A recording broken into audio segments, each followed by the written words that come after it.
Selon une hypothèse, l'Institut de virologie de Wuhan pourrait être à l'origine du virus du Parti communiste chinois.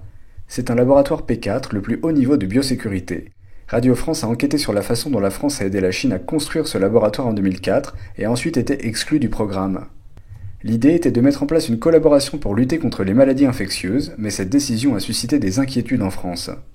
Selon l'article, la Chine aurait refusé de préciser ce que sont devenus les laboratoires mobiles de biologie P3, qui avaient été financés par le gouvernement Raffarin après l'épidémie de SRAS. Les Français ont été un peu refroidis par le manque de transparence des Chinois.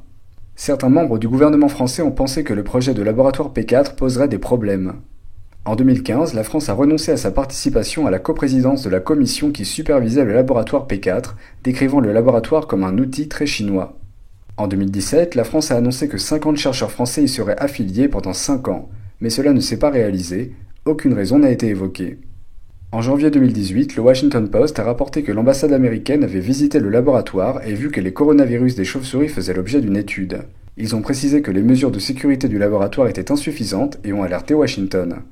Les services de renseignement sont en train de mener une enquête pour savoir si le virus s'est échappé ou non d'un laboratoire de Wuhan.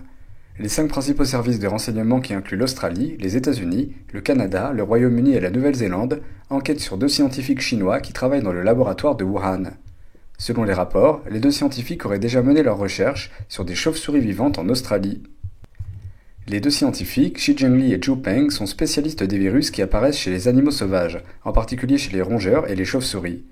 Selon le documentaire Retrouver l'origine du coronavirus de Wuhan, réalisé par Joshua Philippe, un journaliste d'investigation et rédacteur senior à NTD et Epoch Times, Shi Zhengli aurait focalisé ses recherches sur les coronavirus depuis l'apparition du SRAS en 2003.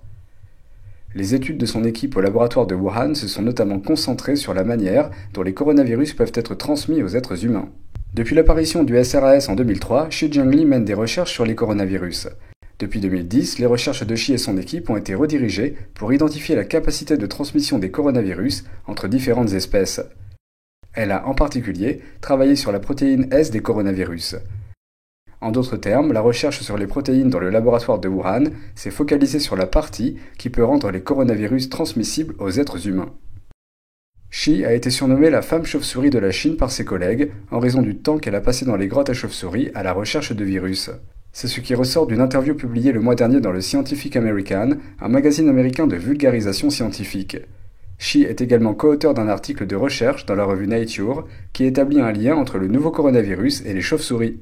D'après leurs recherches, la séquence génétique du nouveau coronavirus serait identique à 96% à celle d'un coronavirus de chauve-souris. NTD News, France.